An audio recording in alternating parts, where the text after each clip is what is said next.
How's it, Amanda? How are you doing? I'm good, and yourself? Good, thank you. So you are one of our speakers on the Soul Science Conference at Adam's Calendar. Indeed, indeed. And I want to just hear a little bit from you about, first of all, apparently writing a book. So I want to know about the book, and also just a little bit about what you're thinking about at the seminar. Perfect. Tell us, Right. Say tell again? us who you are and about the book that's coming. Okay, the book is, my name is Edwin Nel. The book is about quantum, I call it the magic of quantum living. So in essence, it describes the reality of duality. There's so much that actually goes into the book, but it brings forth that the God is within inside each of us. So I touch a little bit on various different religions and the element of sin versus the element of dark and light within the book. Trying to bring forth the reality of duality that was created in the mind, that it's a reality that we need to transcend, or the duality is an aspect of, how can I say, our God that needs to transcend that in order to become a fully fledged God. So that's the main cruxes about the book. And we currently in this process of life, where we're building this bridge, I would say, where the human mind, the analytical mind, the thinking mind, the intelligence is available or still present. We obviously still need that element, but we're moving more into a space where we're going to be trusting our intuition, the intuition that's coming from our God, that's being given to us about what we want to create in our lives for ourselves. So there's a process in the next, I would say, 10 to 20 years where the earth is shifting since 2012 into a higher dimension of living. So it's more of almost like intuition and synchronicity, creating reality and faster creating reality, because you're going and you want to experience what you want to create. So you want to create an experience for yourself, not something that you've seen like being a clerk, or it's literally going to be person specific. And I think that's the key, is each person is an individual, is a part of God, and that person has got a unique journey, and that journey unfolds according to your DNA, your programming, your belief patterns. So the whole journey over the next couple of years is for people to start aligning their thought, or becoming aware of their thought patterns, that their thought patterns are actually the things that are drawing realities or creating experiences within themselves. So when you can start changing your thought patterns, you can start bringing experiences to you that you want to experience. There's like this energy pull, this push and pull of dark and light. So you start thinking only about the positive stuff, and I can just, when I'm speaking to you, I can start feeling the energy just boiling off my fingers. So you start bringing that towards you, and when you start doing that, you're also becoming more in alignment, where this higher self is in alignment with your God self. So how can I say, your crown chakra almost with your heart chakra. So you are centering. So you're more centering and you're more present in the now. So for me, that's the journey, and that's where I see life, and that's to give you a basis of parts of the book for me, yeah. Okay, sounds exciting, beautiful.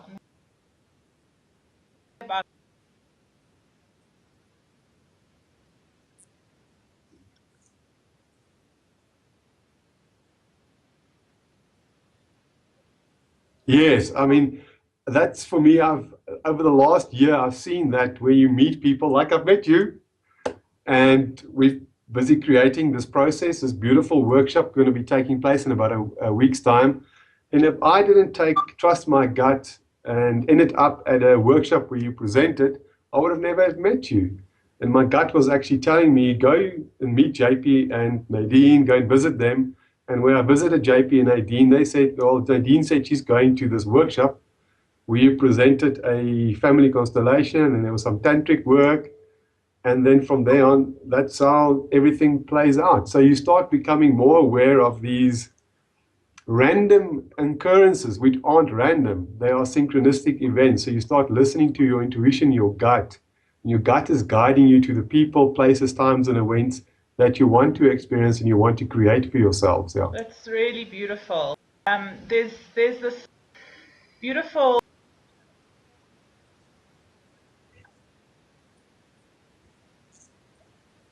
channeled entity, that shark, Yeah. by a guy Anchor, speaks about how, as we go forward, we can become facilitators of synchronicity, which I love. I just think that's such a beautiful thing to say. It's magic. It feels It's magic when you totally start. magic. And then the other beautiful person that spoke about it is a friend of mine from a long time ago. Just trying to remember his name. And he said getting into the future is a combination of spontaneity and drifting. That is key. We need to become, that's what Jesus in the Bible said, become like a child, become spontaneous, and then you'll have an amazing reality because your mind is not going to be cluttered because you're going with the flow of the intuition of the God wants to experience. So, and that's also for me a key as in this bridge building process of synchronicity and intuition, you're aligning more with your higher self, your God self.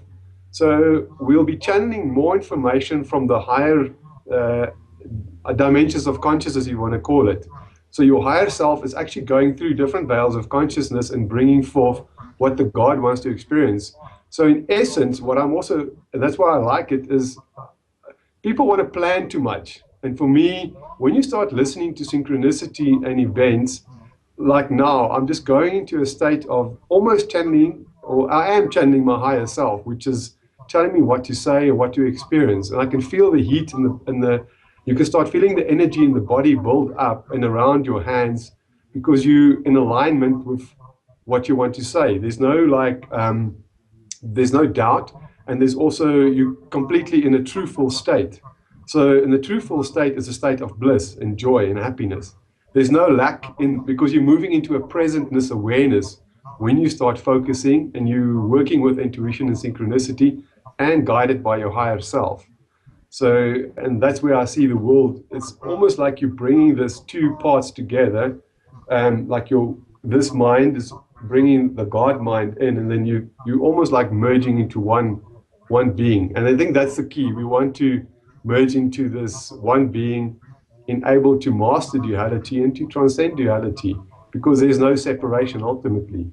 Um, but yeah, it's a very exciting time in the world. I am quite excited. I don't know where I'm going to go, and that's the journey of life. I think people want to have an end destination, and the whole part of it is just being in the moment and going wherever the moment is guiding you to go, and then you just follow the flow. It's like you're following the flow of the river. Yeah.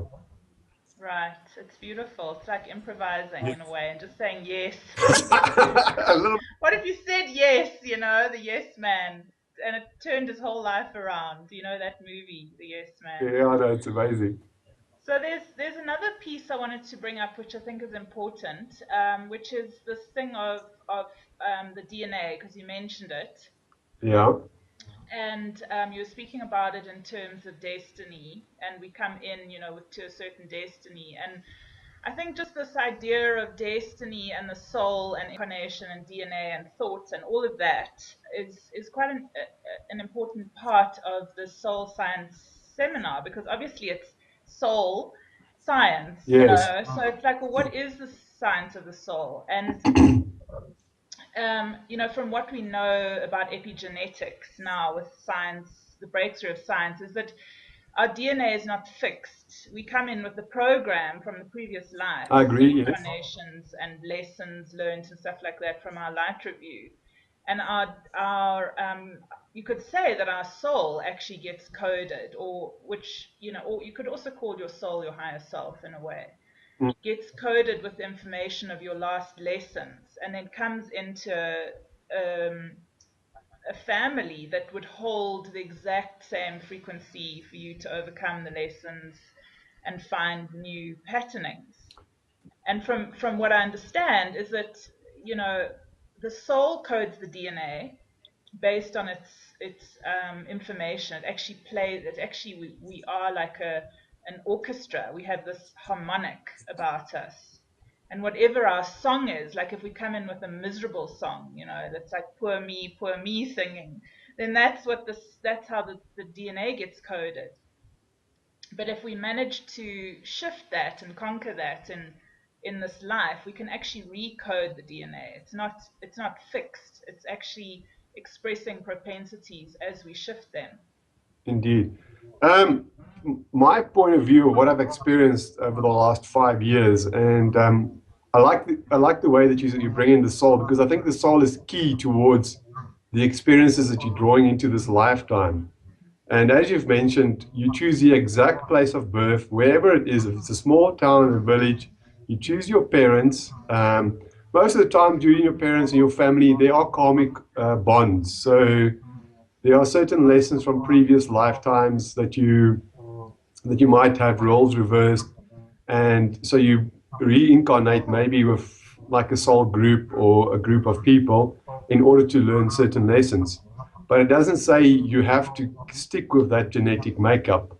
I believe you can change any genetic makeup. You can, and that's what the masters were able to do. I mean, you can alter blood pressure, you can alter cholesterol, you can alter if you've got a disease like cancer. Anything can be changed. But to get back to the point, so you choose this family or this town or wherever you get brought into. So the soul. And personally, I know when I was young, my mother used to tell me that as a kid of like 1 year old, I used to in the evenings. I think the soul is still like coming in and out of the body at a very young age until it fully finalizes. And she used to tell me I used to at nighttime get out of my bed because I was able to walk at the age of 9 months, so 9 or 10 months. I'm not entirely sure. But I would walk and I would go and stand and I would like watch over my parents, and my recollection of those events, if I think back, and I can just feel the chills in my body, is that I knew it was going to be a tough lifetime because I'm going to have to conquer certain things that are going to happen, that are, I don't want to say predestined, because you can always change your destiny because of the mind at any time. But you have karmic bonds and you have certain life lessons that you want to experience in this life. And that's why you're drawing events into your experiences. So you want to conquer lack, you want to conquer self-worth issues, you want to conquer and love yourself more. So you're drawing all these elements towards you. Maybe you have like 10 love relationships. You have like this immense woman or guy that you intensely love, and this person does not love you back. But it actually is learning you to love yourself more. And that's so that you're coming in with all these life lessons coded in your mind and your DNA, and your thinking patterns are very much obviously what you bring forth from your parents, your upbringing. But at any time you can change it. And I think what we've experienced, and personally I can use my own experience here, is about 7 years ago I had this heart, my soul was literally crying out. I did not know what it was. I was a Christian at that stage. And I just knew I had to help this world. I had to help. I went into the UN websites. I tried to Google and find out where I can go and do some, how can I say, bona fide work or to help the world. Where can I go to in order to save the world, for instance? And in a short while afterwards, I realized I need to start helping myself. This is what the soul is actually crying out.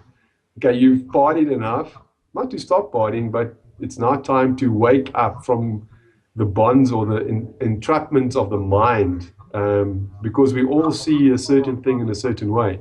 So you can show one object to 10 different people, and they're going to describe the object differently to the way they see it.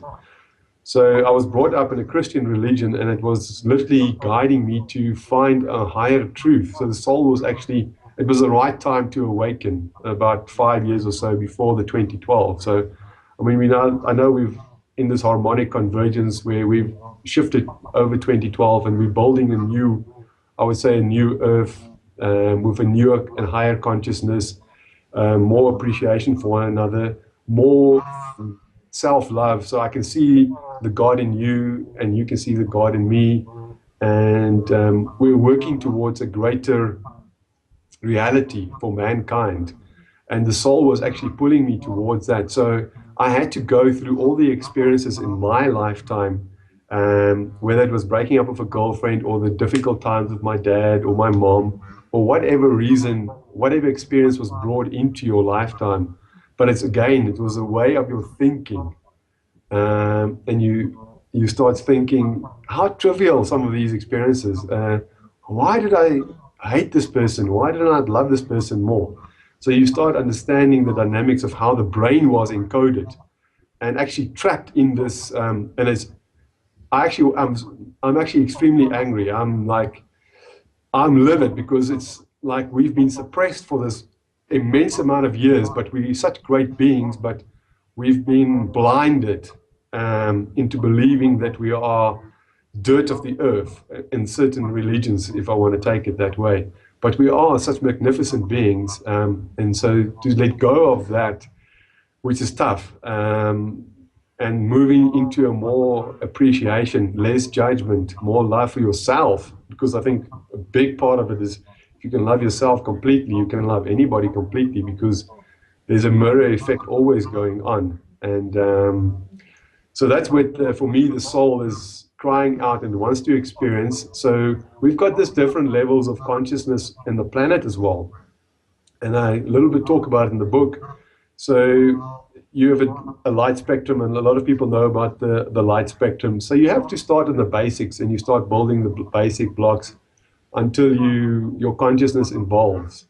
So we're not here to take the lessons away from other people. I want to make that very clear. We are here to enhance and to encourage people. We are here to show the way. We are here to be more loving. I think that's what the masters all came to show us. Not so they have to go and they have to establish it in their own minds that this is not a truth, and find a higher truth. So you progress on the scale of truth until you, and it's the same with love. You start loving more aspects and more parts of life until you become a fully fledged God like Jesus, Buddha, Rampa, Krishna, whoever, Elijah, all those masters.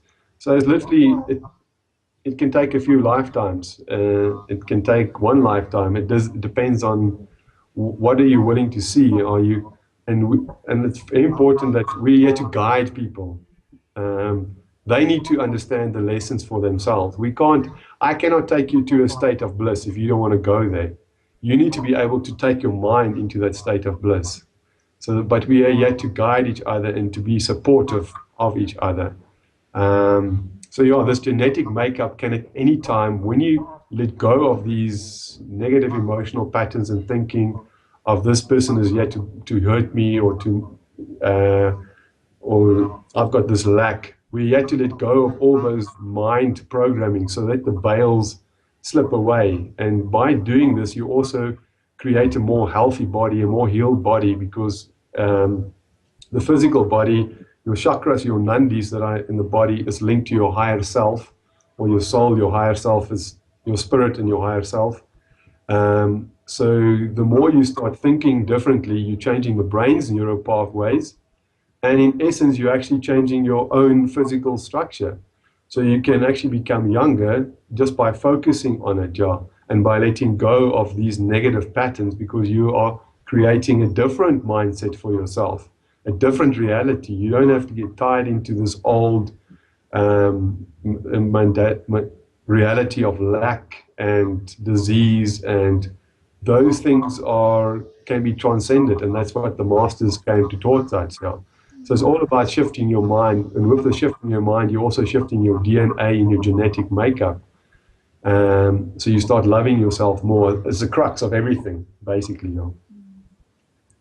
So just wanted to say something about this idea of the mind, because it's quite confusing for people. Okay. Sometimes they think, if you say get out of your mind, well, it's like, okay, then go and get drunk, but then you get right back into the same old mind when you get back. So it's like, well, how do you, because there's this idea, you actually need to, you will always have a mind as such, but, how is it that you take yourself from an old mind to a new mind or to a greater mind? So I don't know if you want to talk about that at all. I think it's a very good question, Amanda. And it's something that I'm more and more starting to understand. And that's where the element of synchronicity and intuition comes in, because that is the greater mind that's giving you these greater thoughts of where your being wants to go. So for me, there's two aspects. I call it two parts of the mind almost, if you want to say that. You get the analytical mind, the mind that is programmed like the reality of duality. You have to see dark and light. You have to see lack or wealth or whatever you want to call it, sickness and health, those kind of things. So you get this mind that is a logical mind. It's an analytical mind. What else?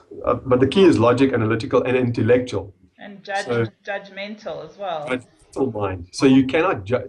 Totally true. You cannot judge anything. So this mind is there to judge anything, whatever that is. So the key is this mind that wants to judge anything. You need to let go and let this higher self of yourself, or the God self, which is connected to the mind of God, that part take over and start running your life. And that's where the synchronicity and the intuition and where faster creation can start happening, because you start believing, you start letting go of this judgment, so you start loving people more. You're not analyzing what people are doing, or you're not analyzing how they are being. You're not looking at them on the outer level. You start seeing them on a deeper level, that all is family. So this is the mind that we need to, and that's why I said we're building this bridge between this analytical, logical, judgmental mind versus this higher self mind, which is taking over the runnings of the control. And by doing this, you're moving into an alignment again, which for me is key, with the higher self or the crown chakra with your heart chakra.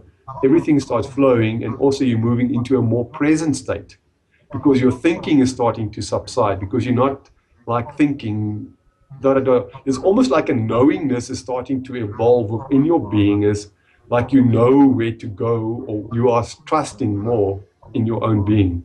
Does that explain it to you? Yeah, it's good. It's important, because I think that, there's so many concepts and terms out there, and some people say, this and that, and it's like, if you're not specific enough, then it just adds to the confusion. You know what I mean? And people are like, you shouldn't be in your mind, and others mean in your intellect, and then some say God mind, they don't even know what they mean. So it's such a, for me, it's such a good, I just want to put in this sort of point from my own journey, is that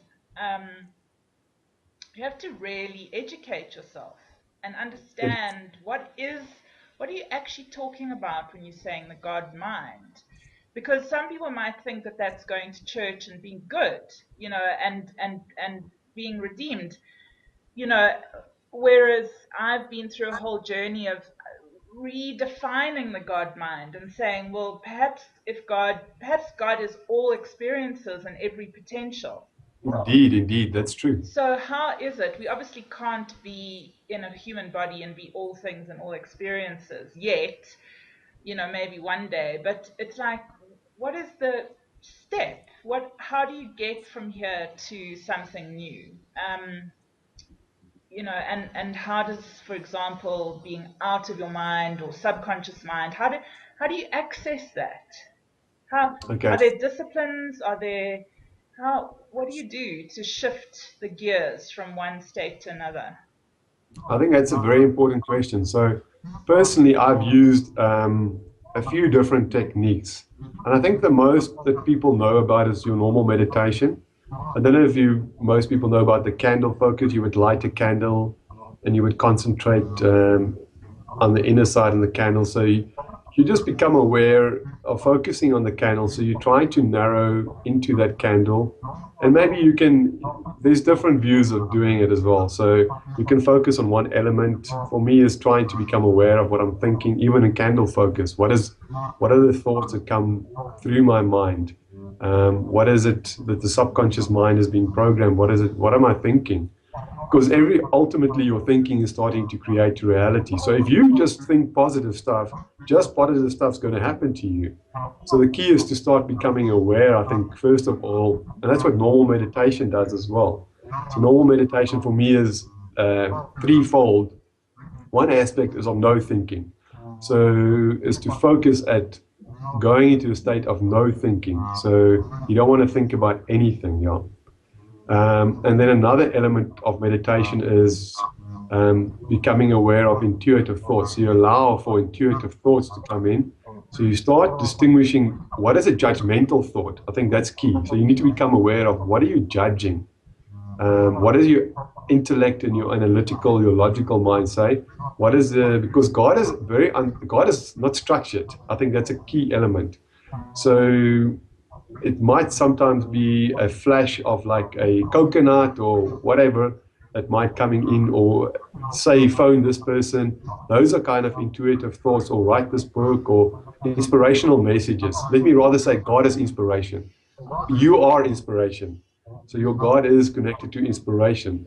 Anything that's not linked to inspiration and creating joy is not linked to God. It's linked to the human mind that's judgmental, analytical, wants to analyze everything, the wrong and right.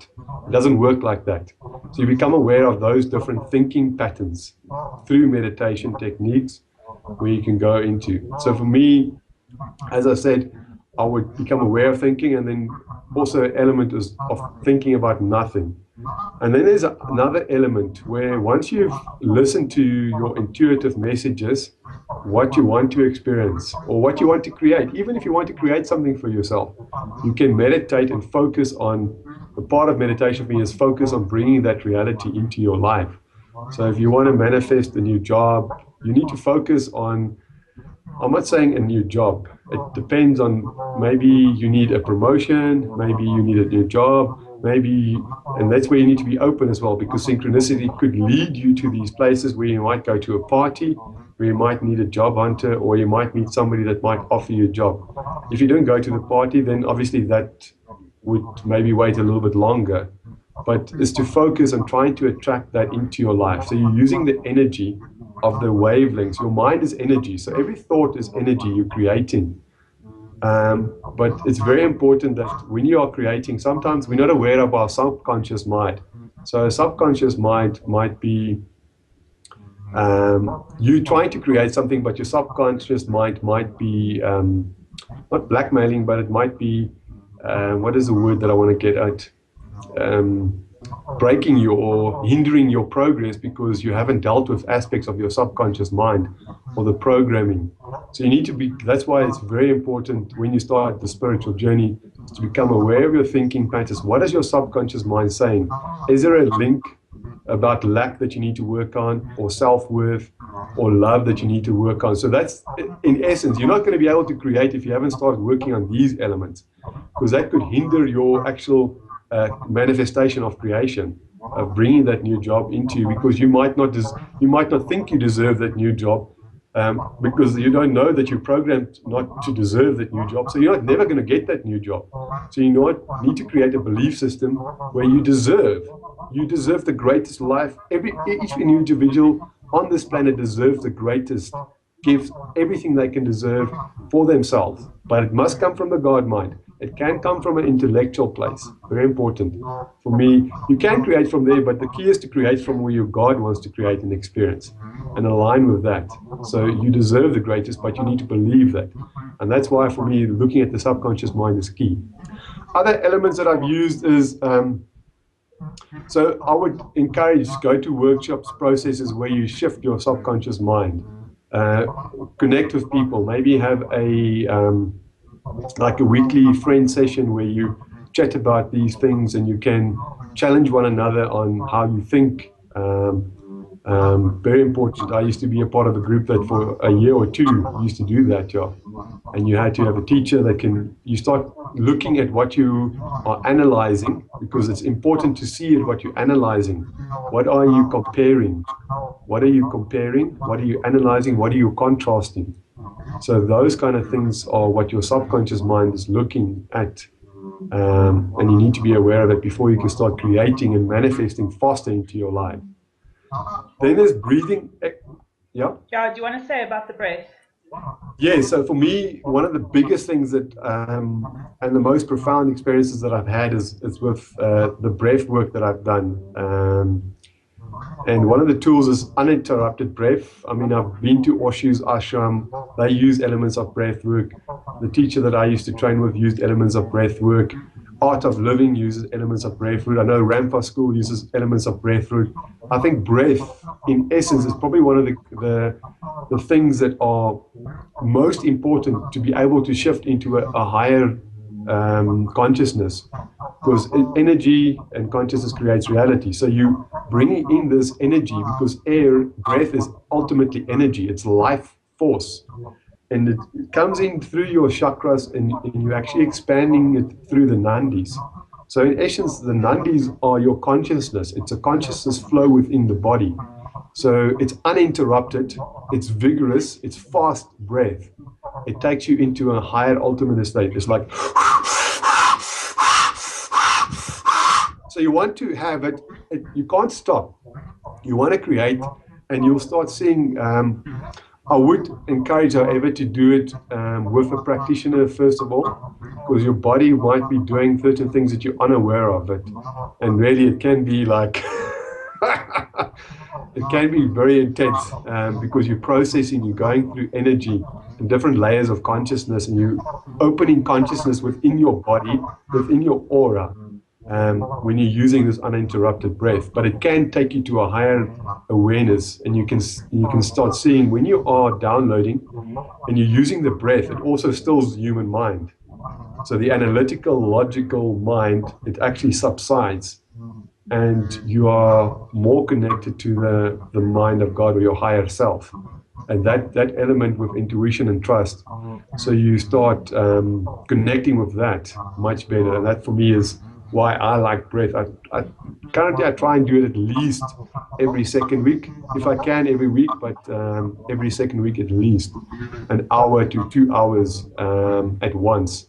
I would focus on the breath. But like I say, I would encourage maybe to sit with a group of people, or that's why collectiveness, if you do it in a collective group, and any collectiveness, there's a higher awareness available, because you are almost like pushing one another up into a higher state of elevation. So collectively, that's why in a collectiveness we can push and change the earth as well. So that's why the critical mass is a small amount of people that can change the earth into a much more joyous and loving state. And I envision that's why there's so many of us working out there and trying to encourage a more loving, peaceful society. So those are a few of the things that I have used. Sometimes I would use a point in the wall. I would focus on a specific point in the wall and just focus on that point and become aware of just that specific. It's a small spot, like a small dot, like a pencil. For me, I think that's probably the thing that I've used the most. And I can feel how the neural pathways are being reprogrammed. So in the essence, I also try to still the mind and become aware of my thoughts when I do that job. Because your brain has got 40, apparently, I don't know, that's what I've been told, so it's not my word, 40 trillion neural pathways. We have to change all these neural pathways. They have to fire as they would fire for a god. Completely present, no lack, all manifestations available within an instant, within a second. That's what we're aligning to. So all these programs are focused at getting you out of the intellectual mind, but connecting to the higher mind of God. Yeah. I add a couple more things, and then we'll for this interview. But the one interesting thing, and I think important thing to think about from my perspective anyway, is this idea of, not demonizing the body or the human mind as such, but rather understanding it as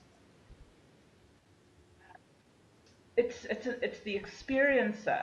It's the vehicle which we are experiencing our thoughts. So, if we've downloaded a program into this body, which is the experiencer, and the brain is holding it in place like the program, then that's the job of the human with that experience. and we want a new experience, then we have to access the God, basically all things and all potential. Important, yes. And so it's not that we're trying to do away with the human self. I would say that it's more that we just need to understand how to use it.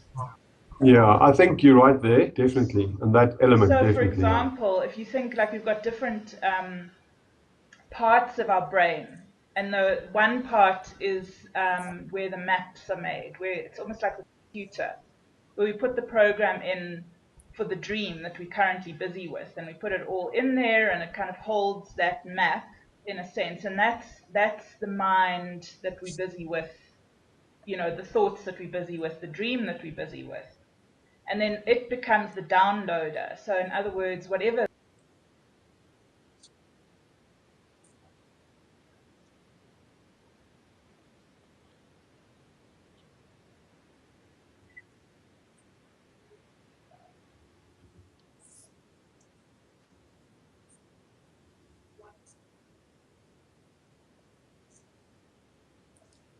It is, indeed. Yeah.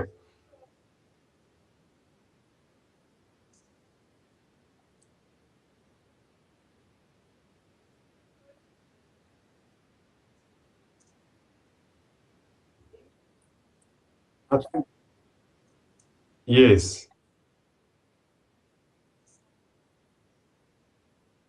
I think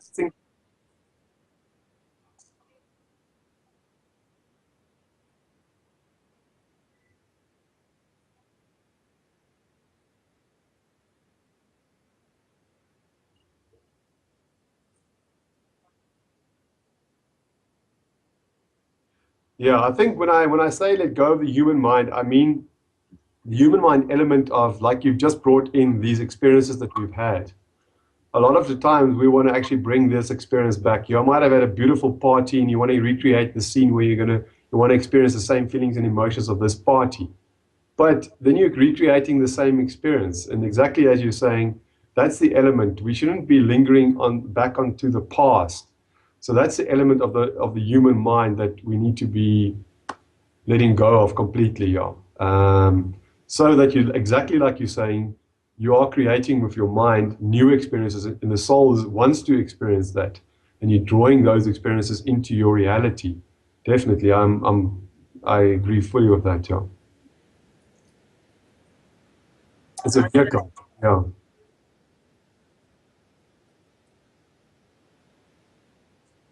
It will, yes.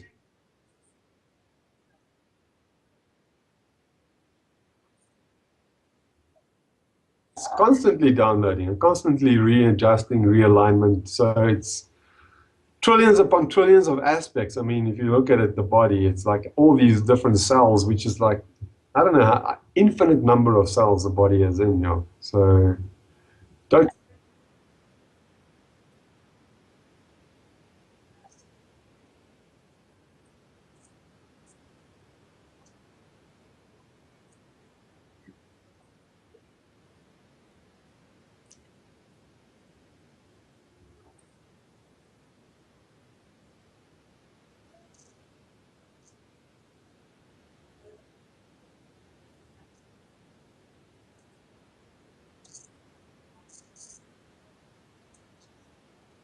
yes,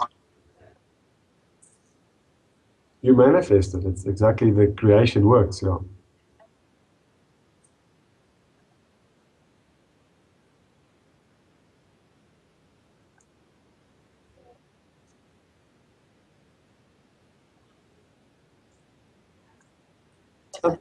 Yeah, your consciousness, your complete, I mean, that flow as you are, like you're saying, thinking about it, it definitely is being manifested within the body. So that again is your higher self, you want to call it, or an element of your mind which is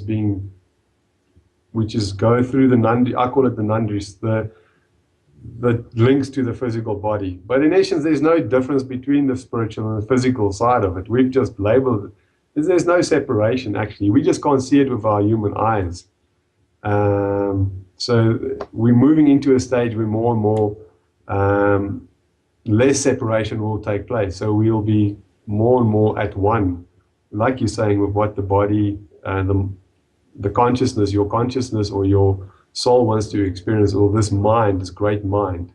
And you're being drawn to that reality in order to experience this. And ultimately, if you are shifting awareness or shifting consciousness, it has a direct effect on the body. So the being of the body is directly affected with every shift that you make. You can sometimes, I mean, I've had experiences where it's like you let go of this like dark, you feel this dark energy, you just like almost like throw up this energy just to let it go, let it dissipate. Energy needs to transform into a light. So you need to, energy transforms. So even for yourself, you are transforming energy the whole time because you want to bring in more light. So more love you want to bring in. So the consciousness, the more light your consciousness is holding, the more light will be held in your own body as well. So the more youthful you'll be, the longer you'll live, and all of it. It's all directly linked to the way that you think.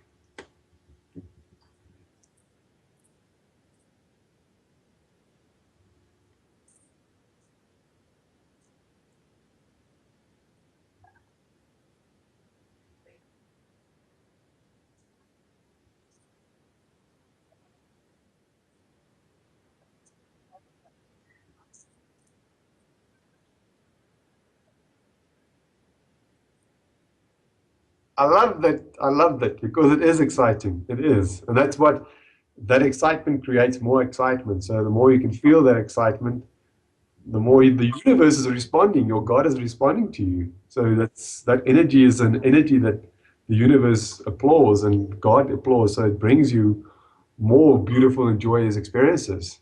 Um, that's why gratitude and those emotions, or those feelings are key. Those gratitude feelings, and but again, it's the way of thinking. It's a thinking way.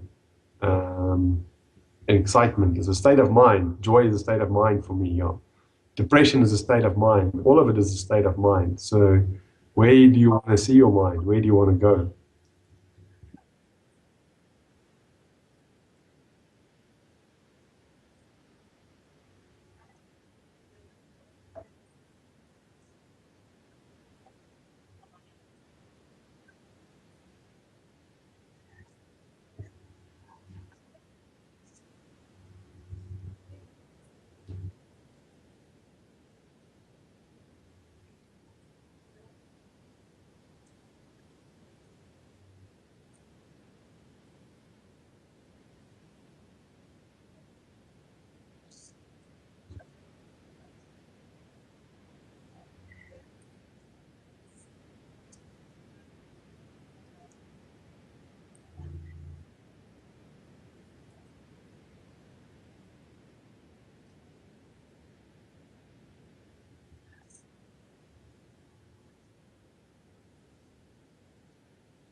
But their subconscious mind is not saying the same thing, so they're not in integrity with themselves. So that's very key. They're truth with themselves. They're not.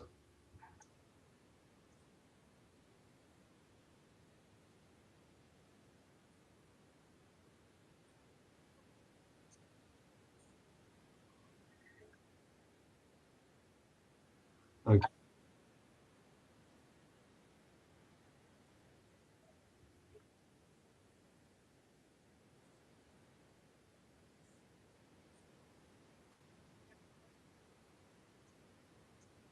Indeed, indeed. Yes, I agree with that.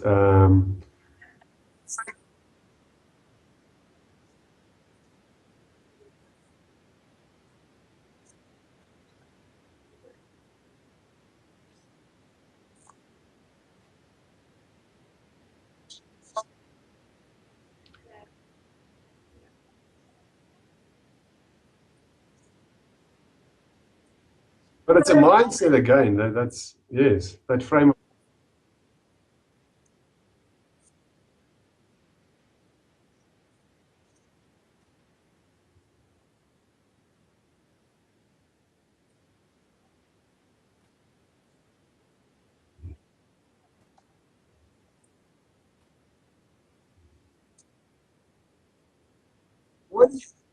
spiritual journey, you've gone through many opposites. How can you know the other side if you don't know this side? You have to be able to see and know both sides of the scale. So for any person on a spiritual journey, fuck, and it's intense. It's not a straight upward. You go like this. It's like this. The ride is like up the mountain. It's like 2 steps up, 1 step back, 2 steps up. So it's not all. You have to be able to experience both sides, and that's why you're building an array of experience. It's like you're building your light, so you have to be able to feel. My book, I make it important that people, if you haven't loved somebody and have lost that person, how are you going to know how that feeling feels or that emotion? You have to go through that experience. You're building this building blocks, this foundation. So you have to be able to experience all aspects of life. And that's why I think a God can see, and they can see all aspects of life. So it doesn't disturb you as much because you can understand it better. I think that's the higher up the mountain you go. I think that's for me personally that I can talk about. Yeah.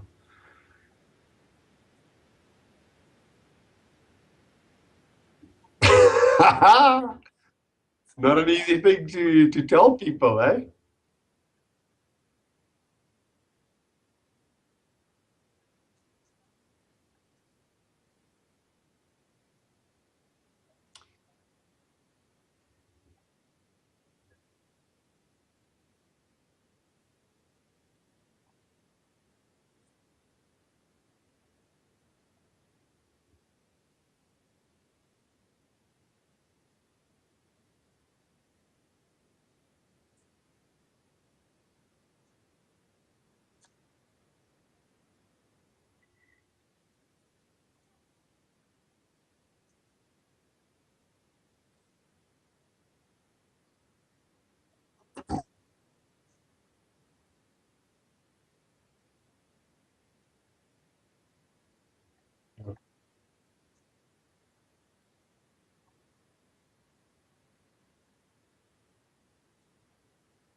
Yes.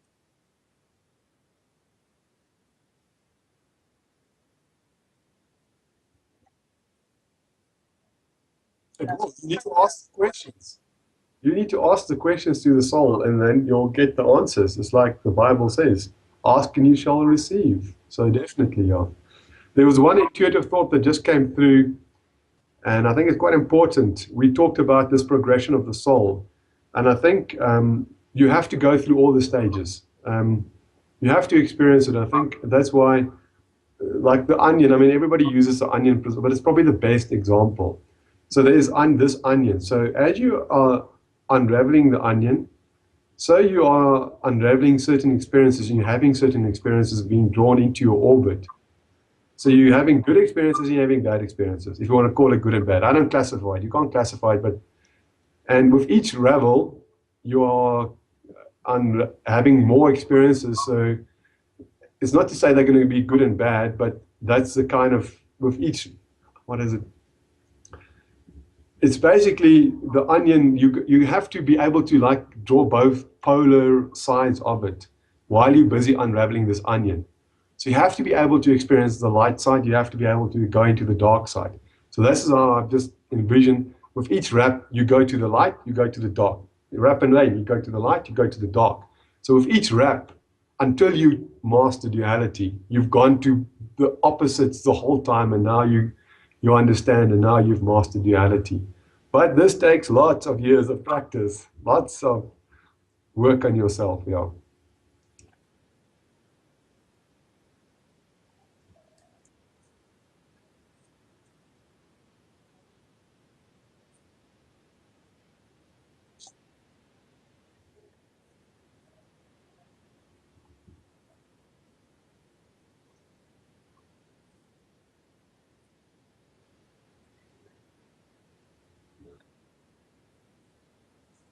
But it's nice. Yeah.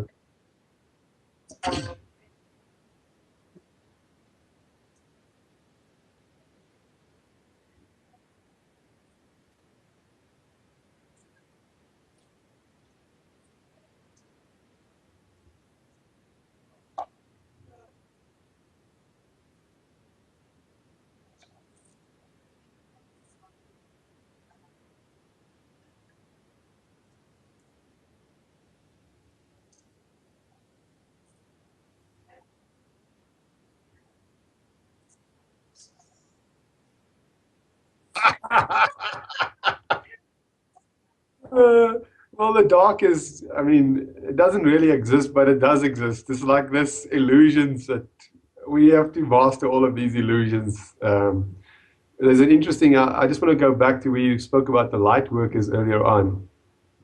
There's a channeling that I like, Cryon, and he also said, all these light workers, they're not shining their candles. They are doing all this work, but they're not doing anything outside. Go outside, mingle with people, show them the love. It's too many people are sitting inside their homes and doing work on themselves, but not actively practicing being a light within the dark, if that makes sense, yeah. So there's too many sitting on the couches, not actually going out there and practicing the light and showing and giving the light, giving the love to other people. Yeah. So I definitely agree with that element where the light workers definitely are an element of them. We're not helping the society move into a lighter aspect of living. Yeah.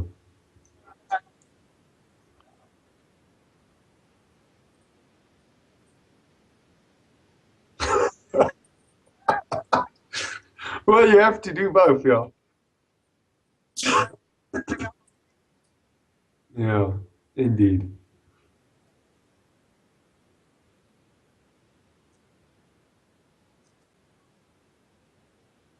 Ultimately, the key is there's no separation. So, um, and that's what duality shows separation, but there's no separation. And that's when you master that, you start feeling connected to the trees, the plants, and everything. I mean, and it's beautiful. So, I mean, I've had brief states of bliss, going in and out of like greater connectiveness. And I think that's where we want to move into more, yeah. But yeah, I'll still do a bit work on myself, yeah, on this.